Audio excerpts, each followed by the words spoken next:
নমস্কাৰ বন্ধুসকল, স্বাগতম জনাইছোঁ নিয়ক্তি আছাম অনলাইন ইউটিউব চেনেললৈ। তো আজিলৈ আহিছোঁ হৈ যোৱা কিছুমান কুৱেশ্যন পেপাৰৰ ছল্ভ আৰু সলিউশ্যন। গতিকে এই ভিডিঅ' এডিআৰই পৰীক্ষাৰ কাৰণে অত্যন্ত গুৰুত্বপূৰ্ণ হ'ব। যে হু was the founder of Maurya dynasty, Maurya বংশৰ প্ৰতিষ্ঠাপক কোন আছিলে? আমাৰ অপশ্যনবিলাক দিয়া আছিলে আৰু অপশ্যন বি টো শুদ্ধ উত্তৰ চন্দ্ৰগুপ্ত মৌৰ্য। দেন 2 নম্বৰটো কৈছিলে which Macedonian king invaded India in 326 BC, অৰ্থাৎ খ্ৰীষ্টপূৰ্ব 326 চনত কোনজন ৰজাই ভাৰত আক্ৰমণ কৰিছিল? আমাৰ অপশ্যনবিলাক দিয়া আছে আৰু অপশ্যন ডিটো আমাৰ শুদ্ধ উত্তৰ হ'ব আলেকজেণ্ডাৰ দ্য গ্ৰেট। দেন 3 নম্বৰটো কৈছিলে who was the son of Humayun, হুমায়ুনৰ পুত্ৰৰ নাম কি আছিলে?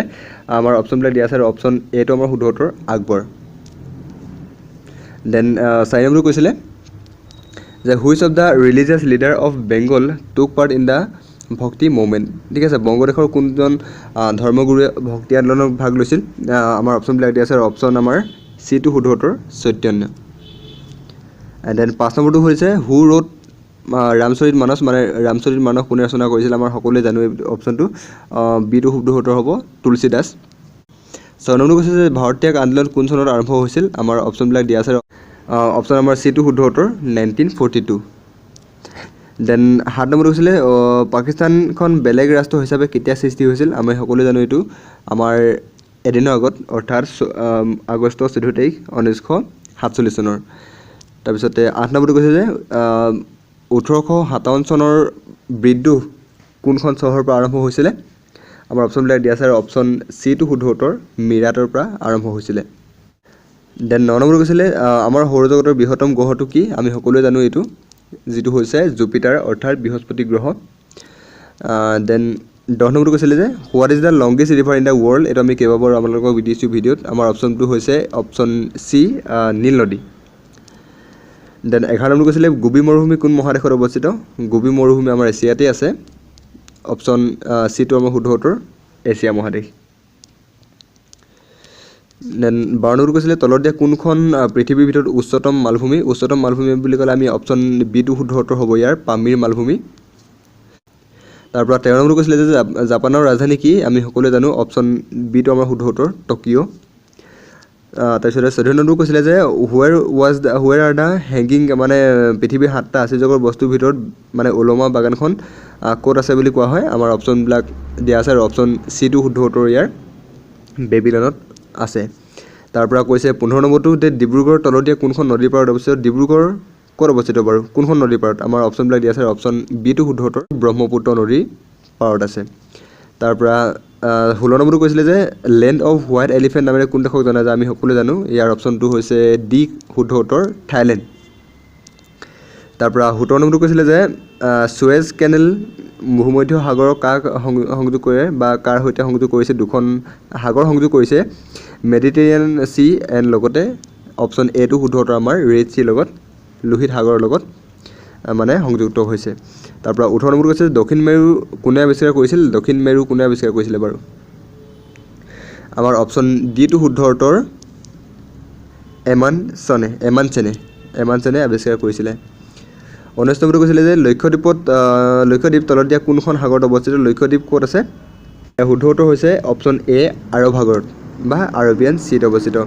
তাৰপৰা 20 নম্বৰটো কৈছে যে তলত দিয়া কোনটো ভাৰতৰ এটা বন্দৰ নহয়? আমি এইটো ক'ব পাৰোঁ অপশ্যন ডি টো শুদ্ধ উত্তৰ মহীশূৰ বা মহীশূৰ বুলি আমি ক'ব পাৰোঁ। 21 নম্বৰটো সুধিছে ভাৰতৰ ৰাষ্ট্ৰীয় গীতৰ প্ৰথমটো শাৰী হ'ল? আমাৰ অপশ্যন চি টো শুদ্ধ উত্তৰ বন্দে মাতৰম।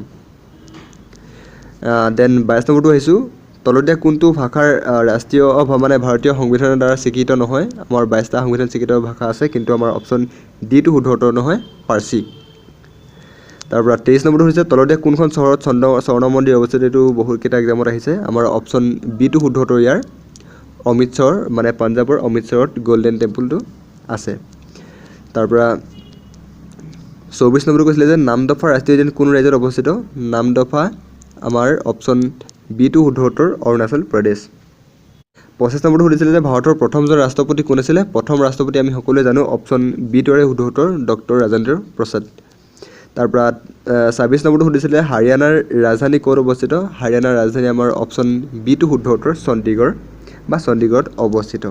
28 নম্বৰটো হৈছিলে তলত দিয়া কোনখন ৰাজ্যৰ ভূটানৰ সৈতে উমৈহতীয়া সীমান্ত আছে বা কোনখন ৰাজ্যৰ ভূটানৰ সৈতে উমৈহতীয়া সীমান্ত আছে আমাৰ অপশ্যন এটো শুদ্ধ উত্তৰ আমাৰ ৱেষ্ট বেংগল ঠিক আছে আৰু 28 নম্বৰটো সুধিছিলে যে ভাৰতীয় সংসদৰ উচ্চ সদনৰ কি নামে জনা যায় আমাৰ উচ্চ সদনখন হৈছে ৰাজ্যসভা দেন 29 নম্বৰটো হৈছিল তলত দিয়া কোনখন ৰাষ্ট্ৰীয় সংঘৰ স্থায়ী সদস্য নহয় বুলি ক'লে আমাৰ অপশ্যন বিটো শুদ্ধ উত্তৰ হ'ব জাপান 30 নম্বৰটো সুধিছে যে ইউনিচেফৰ মুখ্য কাৰ্যালয় ক'ত অৱস্থিত ইউনিচেফৰ মুখ্য কাৰ্যালয় হৈছে অপশ্যন বিটো আমাৰ শুদ্ধ উত্তৰ নিউয়ৰ্কত অৱস্থিত দেন 31 নম্বৰটো কৈছে যে মেন এণ্টাৰ্ছ টু কুমান কিতাপখন কোনে লিখিছিলে কিতাপখন লিখিছিলে আমাৰ অপশ্যন ডিটো শুদ্ধ উত্তৰ জিম কৰবেটে এই কিতাপখন লিখিছিলে 32 নম্বৰটো কৈছিলে তলত দিয়া কোনখন ৰাজধানী ৰেলৱেৰে সংযোজিত অপশ্যন লাগিছে অপশ্যন বিটো আপোনালোকে কমেণ্ট কৰি জনাব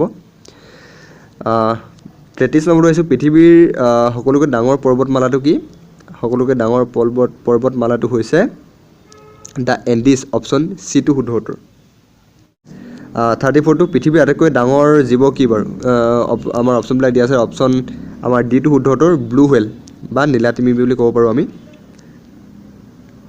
তাৰপৰা 35 নম্বৰটো সুধিছে যে মাকালু ওৱান কাৰ পৰ্বত সিংহ মাকালু ওৱানটো কাৰ পৰ্বত সিংহ আমাৰ অপশ্যনবিলাক দিয়া আছে অপশ্যন এটো শুদ্ধ উত্তৰ দা হিমালয় আমাৰ হিমালয়ৰ পৰ্বত শৃংগ বুলি কোৱা হৈছে 36টো কাবুল কোন দেশৰ ৰাজধানী কাবুল হৈছে অপশ্যন আমাৰ চিটো শুদ্ধ উত্তৰ আফগানিস্তান কাবুল মানে 37টো কৈছে যে দা বৈকাল হ্ৰদ ক'ত অৱস্থিত বৈকাল হ্ৰদ হৈছে আমাৰ অপশ্যনবিলাক দিয়া আছে আমাৰ অপশ্যন ডিটো শুদ্ধ উত্তৰ হ'ব ৰাছিয়া দেন 38টো কৈছে যে টুডাসকল কোন ৰাজ্যৰ জনজাতি টুডাসকল হৈছে আমাৰ অপশ্যন এটো শুদ্ধ উত্তৰ তামিলনাডুৰ তাৰপৰা 39 নম্বৰটো হৈছে যে ভাৰতৰ সৰ্বোচ্চ ন্যায়ালয়ৰ ন্যায়াধীশসকলক কোনে নিয়োগ কৰে বা কোনে নিযুক্তি দিয়ে আমাৰ অপশ্যনবিলাক দিয়া আছে আৰু অপশ্যন এটো শুদ্ধ উত্তৰ আমাৰ দ্য প্ৰেচিডেণ্ট অফ ইণ্ডিয়া আমাৰ ভাৰতৰ ৰাষ্ট্ৰপতিয়ে তেওঁলোকক নিযুক্তি দিয়ে 40 নম্বৰটো সুধিছে যে ভাৰতৰ প্ৰথমজন উপ প্ৰধানমন্ত্ৰীৰ কথা সুধিছে আমাৰ ইয়াত আমাৰ অপশ্যন বিটো শুদ্ধ উত্তৰ হ'ব চৰ্দাৰ বল্লভভাই পেটেল তো আজিৰ 40টা কুৱেশ্যন এনেকুৱা আছিল তো আপোনালোকে কিমান নম্বৰ পাইছে কমেণ্ট কৰি জনাব আৰু চেনেলটো ছাবস্ক্ৰাইব কৰিবলৈ নাপাহৰিব আজিলৈখিনি আছিল নেক্সট ভিডিঅ' অতি সোনকালে আহি আছে 7 দিনৰ ভিতৰত ভাল ভিডিঅ' পাব গতিকে চেনেলটো ছাবস্ক্ৰাইব কৰি ৰাখিব